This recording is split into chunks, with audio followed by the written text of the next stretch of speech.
आपका big boss का सफर आज यहीं इसी असेंबली रूम में समाप्त होता है।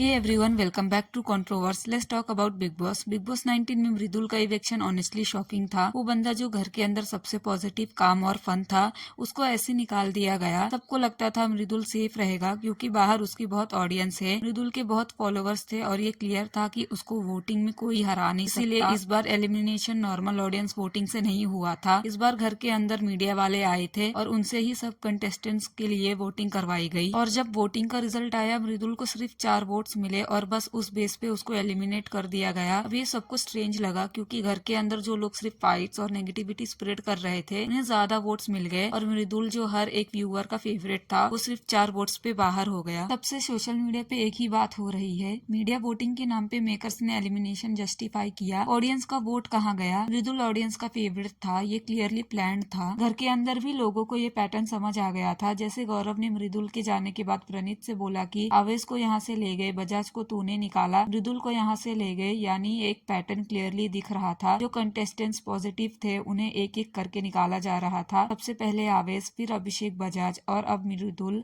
और तीनों का कॉमन पॉइंट था, ये लोग ड्रामा नहीं करते थे, रियल थे। ऑडियंस ने नोटिस किया कि मेकर्स उन्हीं कंटेस्टेंट्स को प्रमोट कर रहे थे जो फाइट, शाउटिंग और अननेसेसरी ड्रामा कर रहे थे। जो लोग पॉजिटिव थे उन्हें बोरिंग टैग दे दिया गया। ऑडियंस को लगता है मेकर्स सिर्फ फाइट्स और ड्रामा दिखाना चाहते हैं। कंटेंट बस तभी मिलता है जब घर में झगड़े होते हैं। एक फैन ने लिखा, exactly he is so right, group से इन्हें फाइट्स कंटेंट मिलता है। पॉजिटिव ग्रुप का फन एंटरटेनिंग साइड शो में दिखाया ही नहीं जाता। मेकर्स ने स्क्रिप्टेड शो बनाया है। फैंस का फ्रस्ट्रेशन क्लियरली दिख रहा है कमेंट्स में। बिग बॉस बहुत मतलबी शो है। जो इंसान जीत सकता था उसको घर से बाहर निकाल दिया गया। मृदुल के जैसा इंसान नहीं आया आज तक बिग बॉस में। #Boycott Bigg Boss. Mridul left even audience in tears. Audience and even housemates are not dumb. GK and Praneet exposed makers so well but they don't give a damn. The voting ballot box was pre-planned.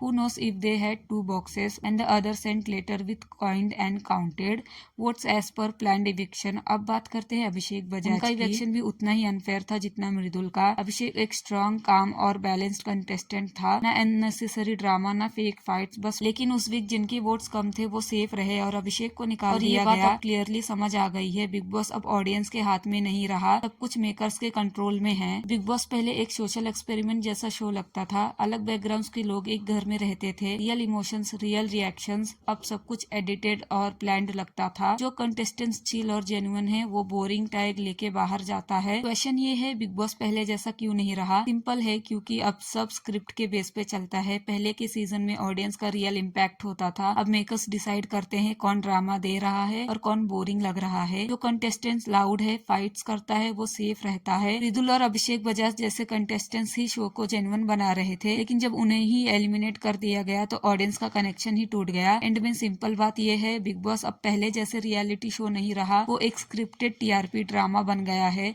जहां audience का vote को सिर्फ नाम का है, वो एक scripted TRP drama बन गया है। जहां ऑडियंस का वोट सिर्फ नाम का है और जब तक मेकर से पैटर्न नहीं बदलते, ऑडियंस का ट्रस्ट वापस नहीं आएगा।